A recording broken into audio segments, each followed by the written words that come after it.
Assalamualaikum warahmatullahi wabarakatuh. Innal hamdalillah nahmaduhu wa nasta'inu bihi wa nastaghfiruh wa na'udzu billahi ta'ala min shururi anfusina wa min sayyiati a'malina. Man yahdihillahu fala mudilla lahu wa man yudlil fala hadiya lahu. Asyhadu an la ilaha illallah wa asyhadu anna Muhammadan 'abduhu wa rasuluhu. Amma ba'd. Fa inna asdaqal kalami kitabullah wa khairal hadi hadi Muhammad sallallahu alaihi wasallam wa syarrul umuri muhdatsatuha wa kullu muhdatsatin bid'ah wa kullu bid'atin dhalalah wa kullu dhalalah finnar. Amma ba'd. Akhwani wa akhwati rahimakumullah, alhamdulillah Allah Subhanahu wa taala kumpulkan kita di tempat yang diberkahi ini insyaallah oleh Allah Subhanahu wa taala. Semoga dengan niat yang diberikan keikhlasan oleh Allah Subhanahu wa taala, ya, dalam rangka duduk di salah satu rumahnya untuk mengkaji beberapa ayat dari kitabnya atau sunnah-sunnah Rasulnya sallallahu alaihi wasallam, ya, mengenal keutamaan orang-orang yang berjuang di jalannya, berkorban di jalannya dari para sahabat, tabi'in dan lain-lain. Yang dengan itu semua semoga menambah pengenalan kita, ya, keilmuan kita tentang agama kita, ya. Tapi sebagaimana dijanjikan, materi yang diminta adalah tentang Fatimah radhiyallahu anha, yakni Fatimah bintur Rasul sallallahu alaihi wasallam, yang terkenal juga dengan nama Fatimah Az-Zahra radhiyallahu anha, ya. Para ulama rahimahumullah berbeda pendapat tentang siapa anak Nabi sallallahu alaihi wasallam yang paling tua atau yang paling muda, ya kan? Di antara putri-putri Nabi sallallahu alaihi wasallam ada, sebagaimana kita ketahui, Fatimah radhiyallahu anha, juga ada Ummu Kulthum, juga ada Ruqayyah radhiyallahu anhunna ajma'in. Namun tentang usia mereka, maka para ulama rahimahumullah berbeda pendapat siapa yang paling tua dan siapa yang paling muda. Ya, di antara Zainab juga ada Zainab, Ruqayyah, Ummul Kulthum dan Fatimah. Namun yang paling rajih di antara para pendapat ulama adalah bahwasanya Fatimah radhiyallahu anha adalah yang paling muda di antara saudari-saudarinya. Ya. Fatimah radhiyallahu anha lahir 5 tahun sebelum bi'tsah. Yani 5 tahun sebelum Nabi sallallahu alaihi wasallam diangkat menjadi Rasul, yani ketika Rasul sallallahu alaihi wasallam berusia 35 tahun. Pada masa lahirnya Fatimah radhiyallahu anha, Quraisy tujaddid bina al-Ka'bah. Quraisy lagi memperbaharui bangunan Ka'bah yang pada saat itu sudah hampir roboh, ya. Lahirlah Fatimah radhiyallahu anha di rumah nubuwah, di rumah Nabi sallallahu alaihi wasallam, ya. Dan ibunya adalah Khadijah Ummul Mukminin Al-Kubra radhiyallahu anha. Dia mempelajari banyak hal dari kedua orang tuanya. Dari ayahnya dia pelajari tentang as-sidq, al-amanah, tentang makarim al-akhlaq, tentang akhlak-akhlak yang mulia dan lain-lain. Dan dari ibunya dia mempelajari tentang kelembutan, kemudian tugas dan fungsi seorang wanita. Kemudian juga dia mempelajari banyak hal dari ibunya, termasuk mengambil tentang akal yang sangat cerdas yang datang dari ibunya Khadijah radhiyallahu anha. Nah, Khadijah radhiyallahu anha lam takun tastardi' laha, tidaklah dia meminta orang untuk menyusui Fatimah radhiyallahu anha sebagaimana kebiasaan bangsa Arab pada masa itu, di mana orang-orang kota meminta orang-orang Baduy untuk menyusui anak-anak mereka agar mendapatkan bahasa yang murni, udara yang lebih segar yang ada di kehidupan yang jauh dari kota yang seringkali bahasanya lebih rusak dan adabnya lebih rusak. Sebagaimana Nabi sendiri sallallahu alaihi wasallam disusui waktu baru lahir oleh Halimah Sa'diyah, ya kan? Demikian memang adat bangsa itu ketika itu. Namun ketika Fatimah radhiyallahu anha lahir, Khadijah radhiyallahu anha tak mau membiarkan putrinya disusui oleh orang lain. Dia sendiri yang menyusuinya sehingga dapatlah Fatimah radhiyallahu anha kemuliaan, ya kan? Menyusu dari Ummul Mukminin Al-Kubra Khadijah radhiyallahu anha yang Rasulullah sallallahu alaihi wasallam katakan bahwa dia adalah salah seorang pemuka di antara pemuka-pemuka wanita, ya kan? Permaisuri di antara para wanita-wanita di surga kelak. Baik. Salah satu kunyah yang diberikan oleh bangsa Quraisy kepada Fatimah radhiyallahu anha, kunyah yakni julukan, ya. Kunyah dan laqab itu julukan, ya. Kalau kunyah itu biasa julukan yang menggunakan bapak, ibu, demikian, bapaknya atau ibunya atau anaknya. Abu Bakar tuh ada bapaknya. Ibnu Mas'ud tuh kunyahnya. Baik. Kunyah adalah julukan yang dengan nasab, bapaknya, ibunya atau gimana. Demikian. Beda kalau laqab. Kalau laqab hanya julukan seperti julukan yang Nabi SAW berikan kepada beberapa sahabatnya. Di antaranya yang telah kita bahas adalah di mana disebut bagi Abu Bakar radhiyallahu anhu As-Siddiq. Itu laqab. Okay? Tanpa abu atau ibn, dibilang As-Siddiq atau Al-Atiq. Ya. Nah, adapun Fatimah radhiyallahu anha mendapatkan kunyahnya yaitu apa? Ummu Abiha, ibu dari ayahnya. Dia dibilang ibu daripada ayahnya, yakni ibu daripada Rasulullah sallallahu alaihi wasallam. Kenapa dijuluki demikian oleh kaumnya? Dikarenakan sepeninggal ibunya yaitu Khadijah radhiyallahu anha, Fatimah lah yang akhirnya taqumu bi'aba'il bait, dia yang mengurusi rumah, benar-benar mengurusi dan melayani Rasulullah sallallahu alaihi wasallam, memenuhi semua kebutuhannya, membersihkan rumah, mempersiapkan makanan, beresin bajunya dan lain-lain. Dia yang benar-benar mengasuh Rasul sallallahu alaihi wasallam, sehingga kaum tersebut menyebutkan bahwasanya Fatimah adalah ummu abiha, ibu daripada ayahnya, ya. Tentunya ahlu baitin Nabi, keluarga Nabi sallallahu alaihi wasallam aslamat, mereka semua masuk Islam ketika sejak masa kecil, termasuk orang-orang yang pertama masuk ke dalam Islam, keluarga rumah Nabi sallallahu alaihi wasallam, ya. Termasuk para putrinya Zainab, Ummu Kulthum, Ruqayyah dan Fatimah adalah orang-orang yang pertama kali masuk Islam. Kenapa? Masih keluarga Nabi, rumah Nabi sallallahu alaihi wasallam, dan hal ini tidak memerlukan dalil. Ala kulli hal, Al-Imam Az-Zarqani rahimahullah berkata, walhasil la yahtaju atau la yuhtaju linnas ala sabqihinna ila al-Islam. Kita tidak memerlukan nas, yakni keterangan dari riwayat untuk menjelaskan tentang bahwasanya mereka putri-putri Nabi sallallahu alaihi wasallam adalah termasuk yang pertama-tama kali masuk Islam. Enggak perlu kita enggak memerlukan nas untuk hal itu, enggak memerlukan riwayat untuk hal tersebut. Kita langsung meyakininya dikarenakan apa? Linash'atihinna baina ahdhan, dikarenakan mereka tumbuh besar di dalam asuhan asdaq wa akram nubuwah, yakni semulia-mulianya, sejujur-jujurnya, sesidq, seamanah-amanahnya nubuwah, yakni di bawah asuhan Rasul sallallahu alaihi wasallam, wa afdal wa ahna umumah, dan juga berada di asuhan wanita dan seorang ibu yang paling utama dan paling hangat di antara ibu-ibu kaum muslimin, yaitu Khadijah radhiyallahu anha, ya.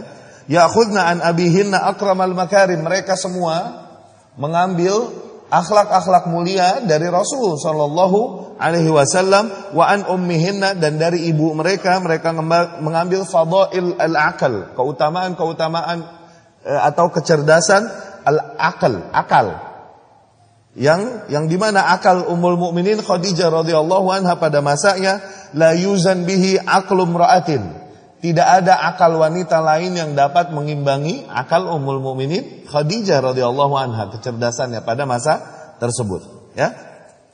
Maka kesimpulannya, kita tidak memerlukan nas atau riwayat yang menerangkan betapa mereka adalah putri-putri Nabi sallallahu alaihi wasallam, termasuk orang-orang yang pertama kali masuk Islam sejak masa kanak-kanak, ya.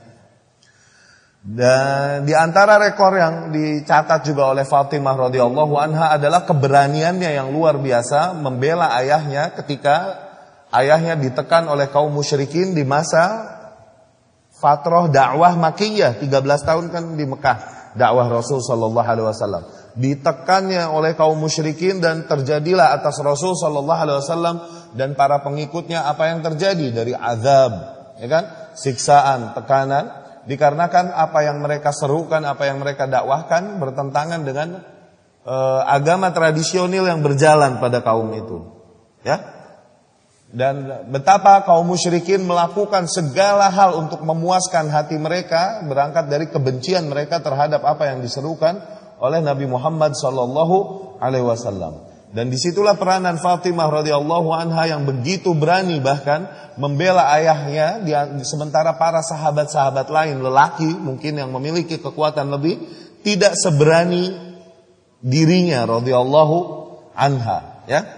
Sebagaimana diriwayatkan oleh Imam Bukhari dan Muslim dengan sanadnya dari Abdullah ibn Mas'ud radhiyallahu anhu. Abdullah ibn Mas'ud radhiyallahu anhu bercerita, "Anna Nabiy sallallahu alaihi wasallam kana yusalli fil bait." Nabi sallallahu alaihi wasallam biasa di siang hari dia salat di Ka'bah. Salat di Ka'bah. Wa Abu Jahal wa ashabun lahu julusun. Dan Abu Jahal, begitu juga para sahabat Abu Jahal sedang duduk-duduk di dekat Ka'bah, yakni tempat duduk-duduk, tempat nongkrong mereka di dekat Ka'bah. Ketika Nabi SAW sholat, akhirnya para kaum Quraisy ini, para pemuka-pemuka kaum musyrikin ini berkata, ya kan? Siapa di antara kalian yang berani mengambil salah jazar bani fulan yang untuk mengambil jeroan-jeroan yang telah dibuang menjadi bangkai, jeroan-jeroan hewan yang telah dibuang di Bani Fulan, ya, ini ada tempat penyembelihan hewan. Kemudian sekaligus membersihkan jeroan-jeroannya. Nah, jeroan-jeroan hewan ini numpuk dan membangkai. Ada tempat ini di Bani Fulan, di sebuah tempat di sebuah kabilah. Akhirnya orang Quraisy ini, para Quraisy ini berkata, siapa yang di antara kalian yang berani mengambil bangkai itu, ya kan? Bagian jeroan-jeroan yang telah dibuang itu, mengumpulkannya, kemudian membawanya kepada Muhammad sallallahu alaihi wasallam, wa yad'uhu ala atiqih, dan menaruhnya semuanya di atas pundaknya ketika Muhammad duduk, ketika Muhammad sujud, yakni ditimpakan kotoran itu semuanya, ya kan? Famba'atha ashqahum, akhirnya berdirilah salah seorang yang paling kurang ajar di antara mereka. Di sanad lain dijelaskan orang yang berani ini Uqbah ibnu Mu'aid alaihi la'natullah. Ya.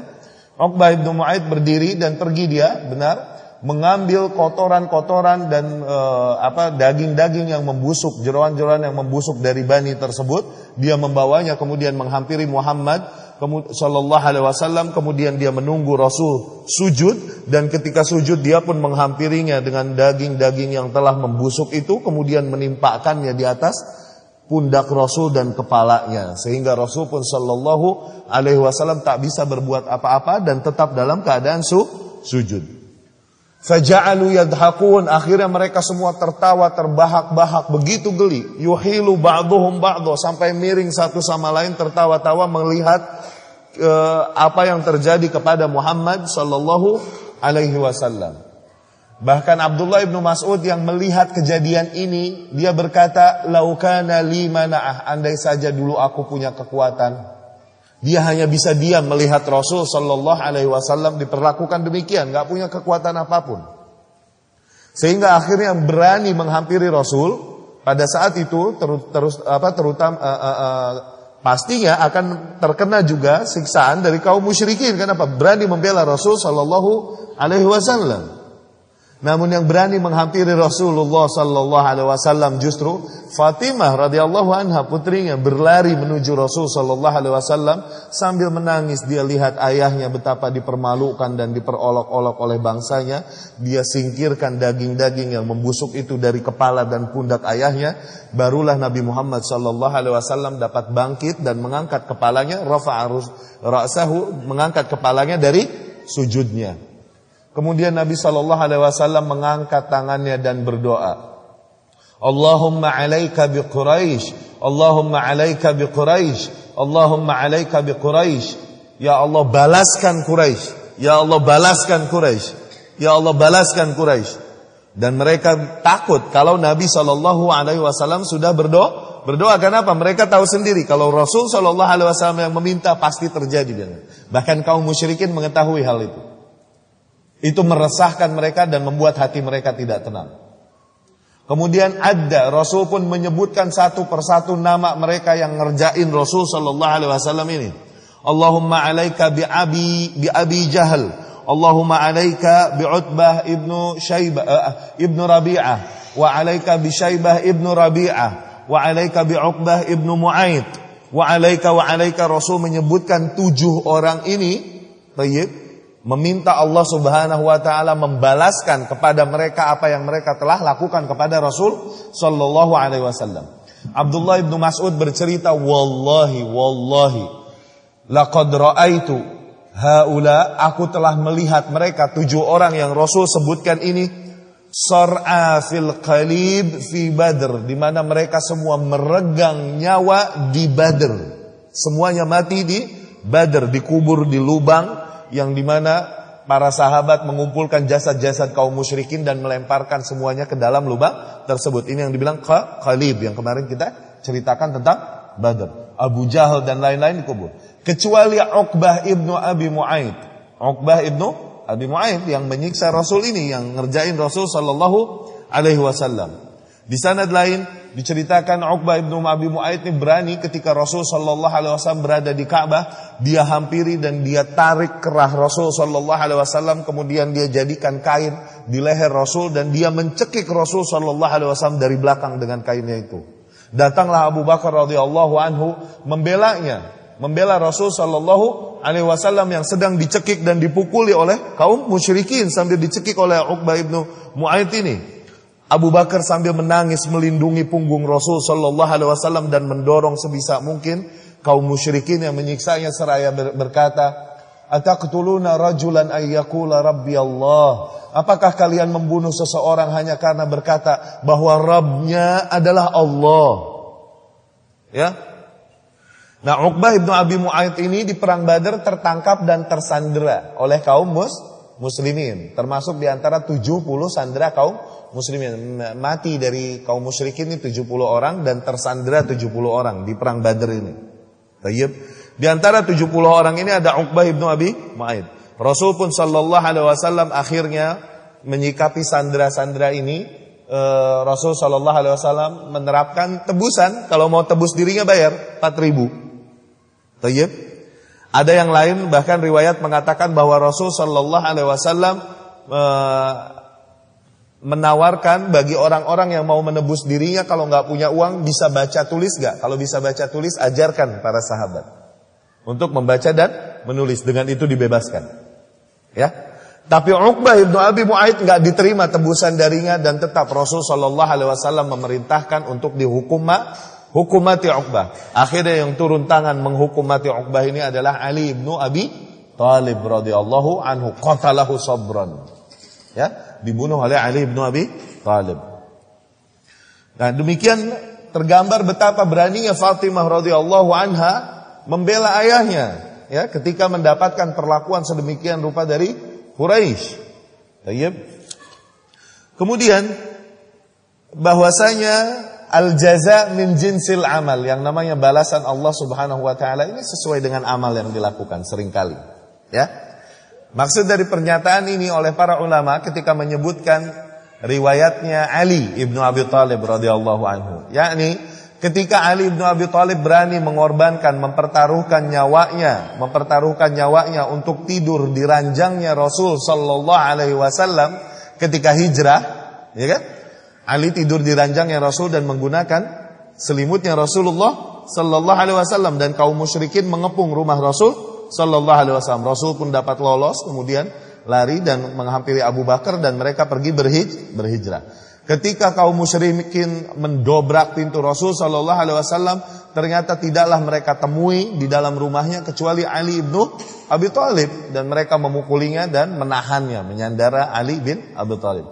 Dikarenakan keberaniannya untuk berkorban tidur di ranjang Rasul sallallahu alaihi wasallam, fa as'ada Allah Subhanahu wa taala, maka Allah pun membalas Ali bin Abi Thalib dengan dibahagiakannya lah ranjang Ali dengan putrinya Rasul sallallahu alaihi wasallam, dinikahkan kepada Fatimah radhiyallahu anha, di mana diriwayatkan oleh Al-Imam At-Tabrani radhiyallahu anhu salah satu pernyataan Nabi sallallahu alaihi wasallam, di mana Nabi sallallahu alaihi wasallam bersabda, "Innallaha amaroni an uzawwija Ali min Fatimah." Sesungguhnya Allah Subhanahu wa taala memerintahkanku untuk menikahkan Ali radhiyallahu anhu dari Fatimah radhiyallahu anha. Yani untuk menikahkan Ali dengan Fatimah radhiyallahu anha. Ya. Nah, kisah menikahnya Ali dengan Fatimah ini ada kisah, banyak kisah-kisah menarik.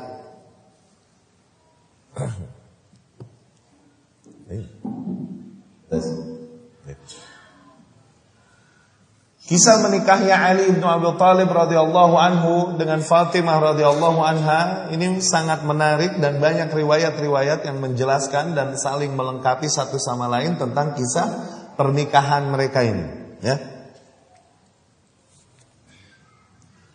Diriwayatkan oleh Al-Imam Ahmad rahimahullah di dalam musnadnya dengan sanadnya dari Ibnu Abbas radhiyallahu anhu, ya kan? Kana Ali yuhaddits nafsa, Ibnu Abbas bercerita, Ali yuhaddits nafsahu, dia terus berkata di dalam hatinya untuk melamar Fatimah radhiyallahu anha. Yani dia memang sangat pengen untuk menikahi Fatimah, putrinya Rasul sallallahu alaihi wasallam. Tapi dia enggak punya apa-apa, miskin. Ali ini fakir bahkan. Ya? Tapi dia mengingat, oh, kita masih saudara sama Rasul sallallahu alaihi wasallam, dan toh Rasul bukanlah orang yang melihat materi. Akhirnya dia memberanikan diri untuk melamar Fatimah radhiyallahu anha. Akhirnya melamar Fatimah radhiyallahu, Ali pun melamar Fatimah radhiyallahu anha kepada Rasul sallallahu alaihi wasallam. Kemudian Rasul pun bertanya, "Hal indaka min syai'?" Apakah kau punya sesuatu yakni untuk mahar kepada Fatimah? Ali pun dengan jujur menjawab, "La, aku tak punya apapun, aku tak memiliki apapun sebagai mahar." Kemudian Rasul pun berkata, "Fa aina ad-dir'ul hutamiyyatu allati a'taitukaha yawma kadza wa kadza?" Kalau begitu mana tuh baju zirah, baju perang besi yang aku berikan kepadamu ketika hari ini. Kata Ali bin Abi Thalib radhiyallahu anhu, "Hiya indi." Oh iya, itu ada ya Rasulullah.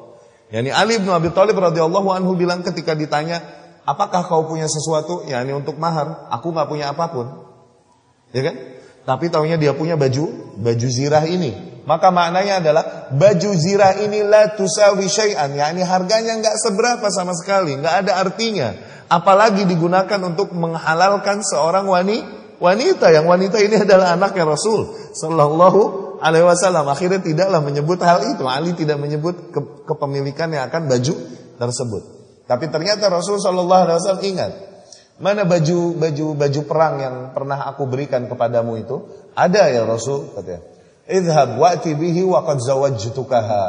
Ambil, berikan baju itu kepada Fatimah, dan aku telah menikahkanmu kepada Fatimah radhiyallahu anha. Kemudian di sanad lain lebih detail lagi kisah pernikahan Ali bin Abi Thalib dengan Fatimah radhiyallahu anhu. Di mana di Imam Baihaqi misalnya rahimahullah, dari Ali radhiyallahu anhu, dia berkata, "Laqad khatabtu Fatimah binti Nabi sallallahu alaihi wasallam." Ya, laqad khutibat, afwan. Suatu hari Fatimah radhiyallahu anha telah dilamar oleh lelaki-lelaki lain. Yani banyak yang melamar Fatimah tapi ditolak. Yang diterima Ali bin Abi Thalib. Yang telah melamar Fatimah ini Abu Bakar, Umar. Melamar Fatimah radhiyallahu anha, tapi Nabi tidak memberikannya, sehingga Ali bin Abi Thalib yang memintanya. Laqad khutibat Fatimah. Fatimah telah dilamar. Kemudian qalat li maulatun li, seorang budak wanitaku, yakni maula ini tadinya budak kemudian dibebaskan, kemudian menjadi pembantunya. Maulaku, seorang maula wanitaku berkata kepadaku, "A'alimti anna Fatimah qad khutibat?" Apakah kau tahu bahwa Fatimah sudah dilamar? Faqultu la wa qultu na'am. Aku bilang enggak. Oh iya sih, aku tahu. Begitu kata Ali bin Abi Thalib. Kemudian fama zalat turajini, terus dia menekanku, memerintahkanku, mendorongku untuk pergi kau kepada Rasul, kau yang lamar, yakni kau yang lamar Fatimah radhiyallahu anha. Ali bin Abi Thalib bilang, aku gak punya apa-apa untuk melamar Fatimah, mau pakai apa? Aku gak punya apapun.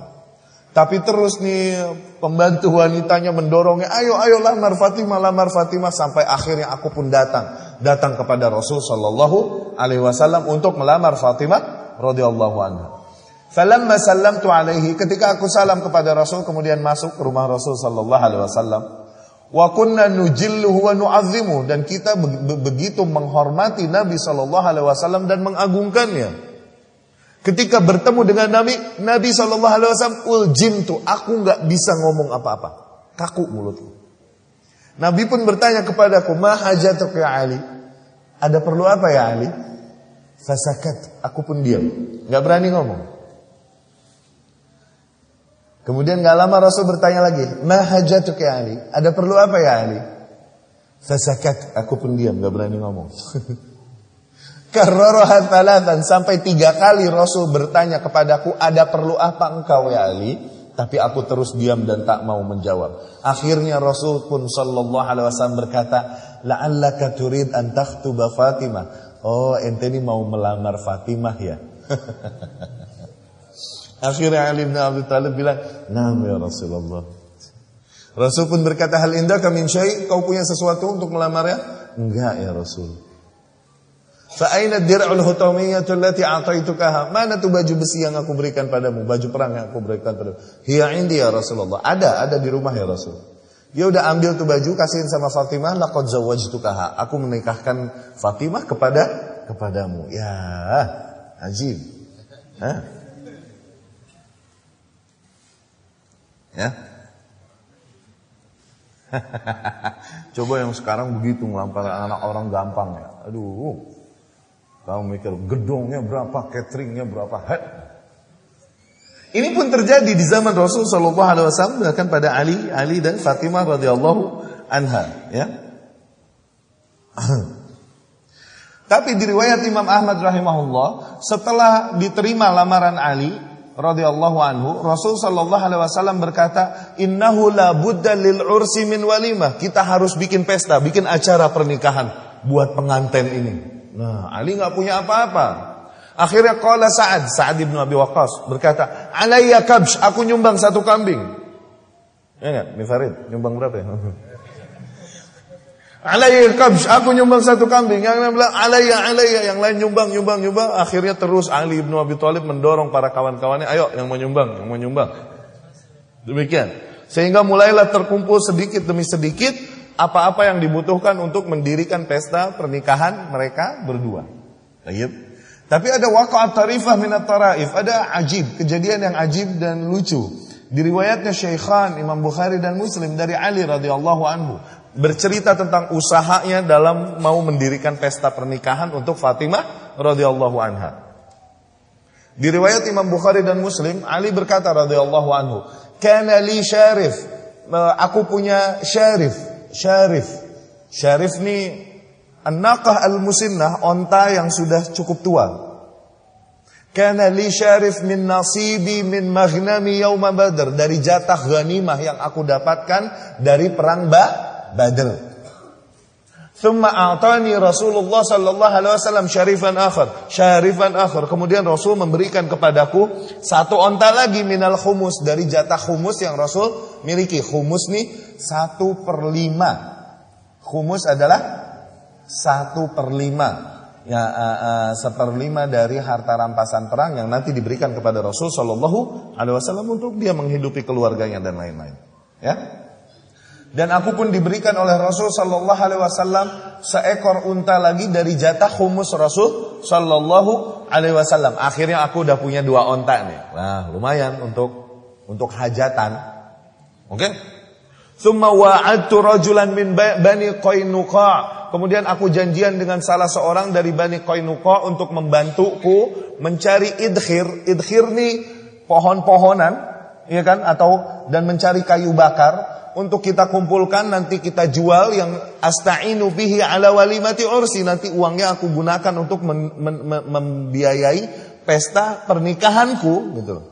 Akhirnya aku pun dengan salah seorang kawanku dari Bani Qainuqa ini berangkat bawa 2 ontanya, sampailah ke satu tempat yang dia anakhtuhuma, aku parkirkan 2 ontaku di sini dan aku pergi linajma'al idkhir, untuk ngumpulin idkhir dan kayu bakar dan lain-lain yang dia perlukan.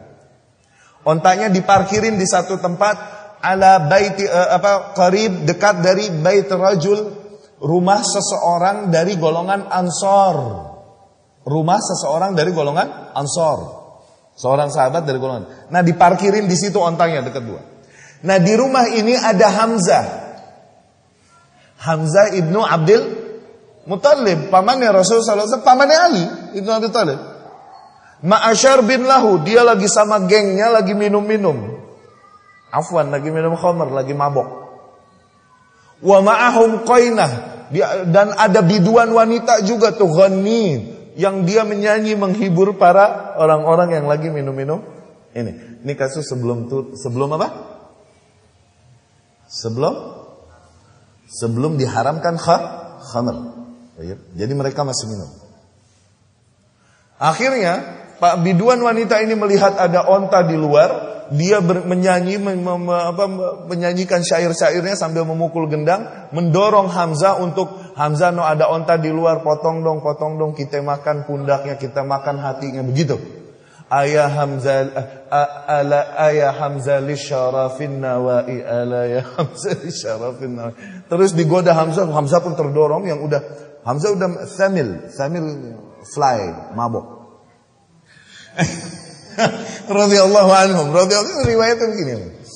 Akhirnya Hamzah pun keluar, terdorong oleh godaan dan dorongan si biduan yang nyanyi ini. Dia pun keluar, dia lihat, oh beneran ada onta. Fa'ajabat asnimatahuma wa baqara khawasirahuma wa akhadha min akbadihima. Akhirnya dia potong tuh onta, pundaknya diambil, dipotong. Ini salah satu makanan yang enak nih, pundak onta, kemudian di black perutnya, diambil hati ontanya, dibawa sama Hamzah masuk, dibagi sama sahib-sahibnya, ayo kita makan deh.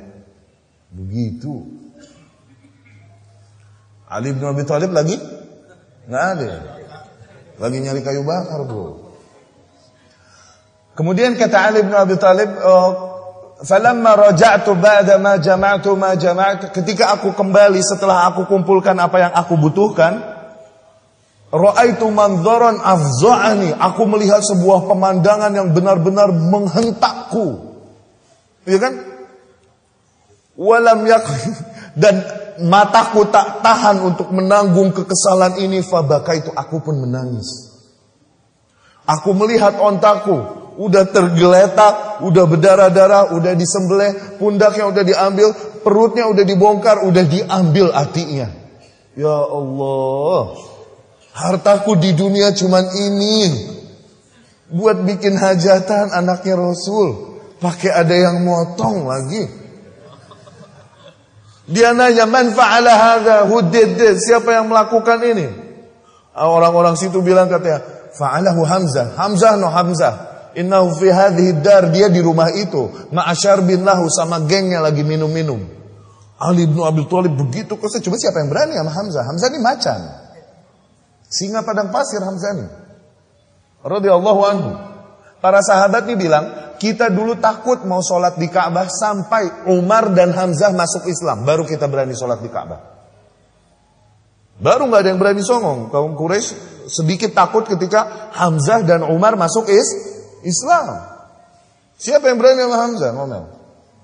Akhirnya Ali pun kesel, lari langsung. Larinya sama siapa? Rasul sallallahu alaihi wasallam. Aku pun langsung ke rumah Rasul sallallahu alaihi wasallam. Falamma ra'ani, ketika Rasul melihatku, dia langsung tahu ada masalah denganku. Wa kana indahu Zaid bin Harithah, dan waktu itu di rumah Rasul ada Zaid bin Harithah, anak kesayangan Rasul sallallahu alaihi wasallam. Ketika aku datang, aku salam kepada Rasul sallallahu alaihi wasallam.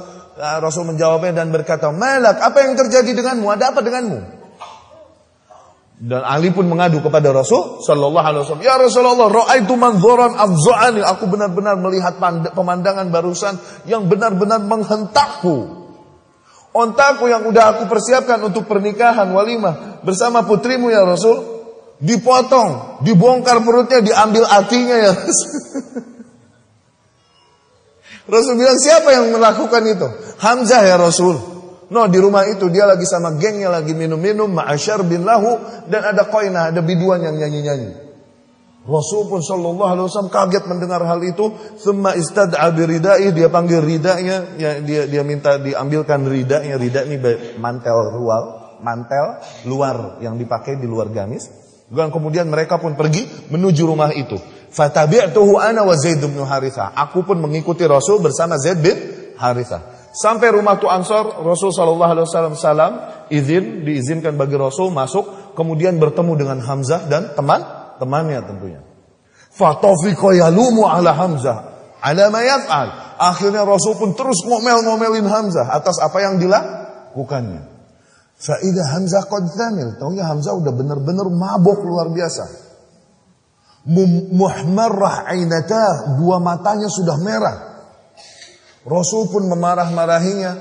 Hamzah hanya melihat kaki Rasul. Kemudian dia lihat dengkulnya, turun lagi kakinya. Dia lihat pusernya. Hamzah duduk, Rasul ngomel-ngomel di atas. Oke? Kemudian dia lihat kakinya lagi, dia lihat mukanya Rasul sallallahu alaihi wasallam. Mabuk. Pas Rasul ngomel-ngomel, tahu Hamzah bilang apa? Ibnu Abdul Muttalib radhiyallahu. Dia bilang, "Hal antum illa abidun li abi?" Kalian ini cuman budak-budak dari ayahku. Allah, Rasul digituin. Akhirnya alima Rasul sallallahu alaihi wasallam annahu qad samil. Rasul tahu, oh ini dia mabuk nih, udah teler nih, udah enggak benar. Percuma diajakin ngomong. Yang ada dia bisa mencelakai kita, mabuk, akal sehatnya udah enggak ada. Faraja'a Rasul sallallahu alaihi wasallam ala akibaihi qahqara. Rasul pun bergeser mundur dikit-dikit sambil terus melihat Hamzah. Takutnya dia berbalik, punggungnya dihantam dari belakang. Udah hilang akal sehatnya nih. Rasul pun sambil khawatir, ketakutan mundur pelan-pelan menghindari Hamzah. Kemudian dia pergi keluar, kita pun pergi bersama Rasul sallallahu alaihi wasallam. Imam Nawawi rahimahullah memberikan ta'liq di hadis ini. Ini kasus yang setelahnya Hamzah tentunya menyesal, setelah sadar menyesal. Karena apa? Para sahabat sangat memuliakan Rasul sallallahu alaihi wasallam sampai dia berani berkata demikian. Itu dikarenakan apa? Dikarenakan emang lagi enggak sadar. Hamzah terbunuh ini kan di perang Uhud. Di perang Uhud kan. Pengharaman khamar itu habis perang Uhud. Jadi masa Hamzah hidup memang belum diharamkan radhiyallahu anhu. Hamzah ini kan di perang Uhud dilempar tombak sama Wahsy, dibelek hatinya sama Hindun, dimakan itu kan. Iya kan? Nah, pengharaman khamar itu habis perang Uhud. Akhirnya Hamzah ini kena gharamah, dia kena wajib bayar denda ala ma atlafahu, denda dari hal yang telah dirusak atau dihilangkannya ketika dia mabuk. Disuruh bayar denda tersebut. Dari sini sebagian ulama berkata, ini menjadi dalil sahnya talak orang yang lagi mabuk. Yani seorang lelaki lagi mabuk bilang talaknya jatuh. Kata sebagian ulama. Bukan hal yang disepakati, awas. Ini sah talak lelaki yang lagi mabuk. Buktinya apa? Hamzah pun tetap dituntut atas apa yang dilakukannya ketika lagi mabuk. Tetap harus bayar denda, gharamah. Harus mengganti. Berarti sah kan yang terjadi, gitu loh. Begitupun talak seseorang yang sedang mabuk. Tapi ini pendapat beberapa ulama dan tentunya tidak disetujui oleh ulama yang lain. Ini yang dibilang furu'.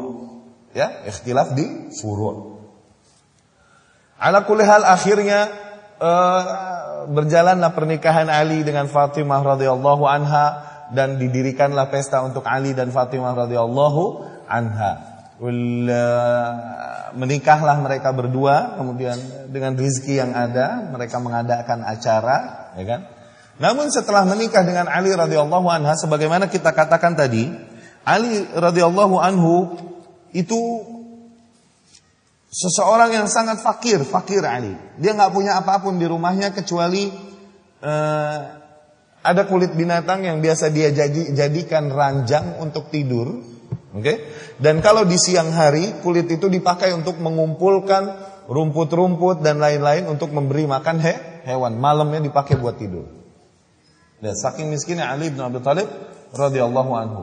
Ketika Fatimah masuk radhiyallahu anha, Rasul pun memberikan beberapa hal untuk menambah peralatan dan perabotan rumah tangga dan lain-lain, di antaranya diberinya ember-ember atau ar-raha. Raha ini batu yang digunakan untuk menghaluskan gandum. Ya kan? Dulu mau bikin roti itu ceritanya nggak pakai adonan langsung kelar jadi kayak kita sekarang, enggak, digandum mentah digiling dulu itu kemudian dipanggang, diadonin, dipanggang, panjang ceritanya sampai beratnya kerjaan Fatimah radhiyallahu anha ini asarat fi yadiha, bikin kapalan tangannya. Kemudian dia bersihin rumah sendiri sehingga berdebu semua bajunya, kemudian dia nyalain kompor api sendiri sehingga bajunya pun mulai berminyak. Benar-benar lecek Fatimah radhiyallahu anha, kasihan. Ya kan? Ta'ibat, ya, begitu capek dia melayani keperluan rumah untuk dirinya dan Ali bin Abi Thalib radhiyallahu anhu. Dan kemudian mereka dengar bahwasanya Nabi SAW datang membawa sabiyah, yakni rampasan perang, wanita-wanita rampasan perang. Jadi budak kan? Ali bin Abi Thalib radhiyallahu anhu suruh Fatimah, datanglah kepada ayahmu, minta salah seorang budak itu untuk membantu kita di rumah. Sungguh kau sudah kecapean melayani, yakni melakukan semua pekerjaan rumah ini. Baik. Akhirnya Fatimah pun radhiyallahu anha datang ke rumah ayahnya dan tidak ditemukan ayahnya kecuali yang ada Aisyah radhiyallahu anha, istrinya. Rasul lagi pergi katanya. Akhirnya dipesankanlah kepada Ummul Mukminin Aisyah dan kemudian disampaikan kepada Rasul sallallahu alaihi wasallam. Namun lebih lengkap lagi ikhwani rahimakumullah, di mana diriwayatkan oleh Imam Bukhari dan Muslim dan lain-lain dari Ali radhiyallahu anhu bahwasanya Fatimah ta'ibat mimma qadhan hatta athara ar-raha fi yadiha. Fatimah begitu capek mengerjakan pekerjaan rumah termasuk bikin tahan sehingga memberikan bekas di tangannya, kapalan.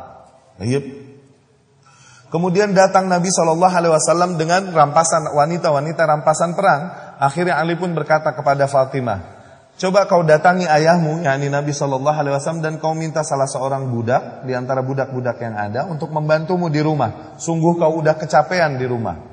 Ya. Akhirnya Fatimah pun radhiyallahu anha mendatangi Nabi SAW. Tapi Fatimah ini pemalu luar biasa. Sehingga sampai kepada Nabi SAW, Nabi pun seperti biasa menyambutnya karena betapa sayang Nabi SAW kepadanya.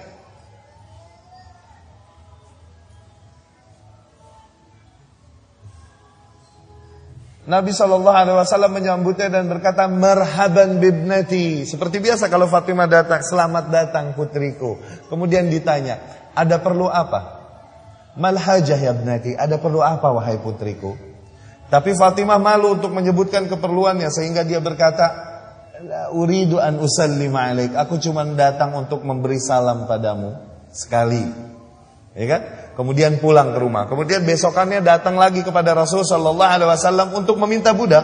Tapi ketika bertemu Rasul, Fatimah malu untuk bertanya ketika Rasul tanya, untuk meminta ketika Rasul tanya, ada perlu apa wahai putriku? Fatimah pun menjawab radhiyallahu anha, aku datang hanya untuk memberi salam padamu.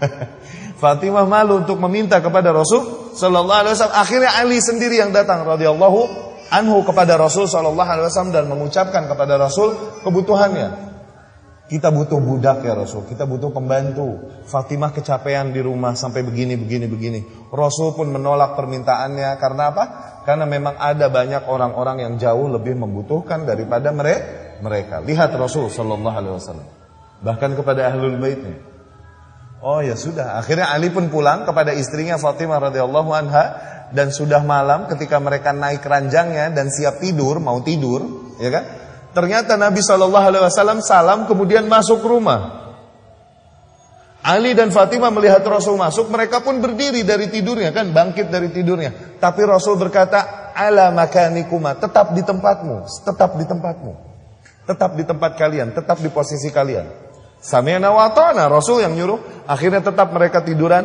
Rasul pun sallallahu alaihi wasallam datang mendatangi mereka yang berdua yang sedang tiduran dan duduk di antara Ali dan Fatimah. Bahkan di sanad lain Ali berkata radhiyallahu anhu, hatta sya'urtu, sehingga aku merasakan burud qadami, dinginnya kaki Rasul di dadaku. Berarti Rasul duduknya di mana? Di antara Ali dan Fatimah nyelip nih. Di sanad lain ada bilang di atas kepala mereka. Tapi Fatimah radhiyallahu anha ini pemalu. Mereka tidur cuman punya kain kecil, selimut kecil untuk menutupi. Tapi kekecilan nih selimut. Ali bilang radhiyallahu anhu, idza labisnaha tulan, kalau kita pakai memanjang nih selimut, ta'arrat minha junubuna, samping-samping kita nongol, enggak ketutupan tuh selimut. Wa idza labisnaha irdon, dan kalau kita pakai secara melebar, ya kan? Zaharat minha aqdamuna wa ru'usuna, nongol kaki kita sama kepala kita. Tuh lihat. Saking miskinnya nih Ali radhiyallahu anhu, selimutnya begitu. Rasul pun sallallahu alaihi wasallam datang dan duduk di antara mereka. Fatimah malu karena ada ayahnya duduk di antara dia dengan suaminya. Dia ambil tuh selimut, dia tutup mukanya. Radhiyallahu anha. Kemudian Rasul berkata, "Ala ukhbirukuma, maukah kalian aku ajarkan sesuatu yang lebih baik daripada apa yang kalian butuhkan, yakni lebih baik daripada pembantu?" Mau ya Rasul. Akhirnya Rasul berkata, "Idza dhahabtum, apabila kalian pergi tidur, mau tidur, antukabbirallaha, maka agar kalian bertakbir arba'an wa thalathin, 34 kali." Tips nih, wirid mau tidur. Sebelum kalian tidur, agar kalian bertakbir 34 kali, wa tusabbiha, dan agar kalian bertasbih 33 kali, dan bertahmid 33 kali. Bertakbirnya berapa kali tadi? 34 kali. Fadzalika khairun lakuma min khadim. Itu semua jauh lebih baik bagi kalian daripada seorang budak, daripada seorang pembantu. Akhirnya Ali berkata, "Wallahi ma taraktuha." Demi Allah, aku selalu melaksanakan wirid itu, selalu aku tak pernah meninggalkannya sejak Rasul sallallahu alaihi wasallam mengajarkannya kepadaku. Tayyib, kita dengarkan dulu azan. Setelah azan kemudian kita serahkan kembali kepada MC. Tafadhol.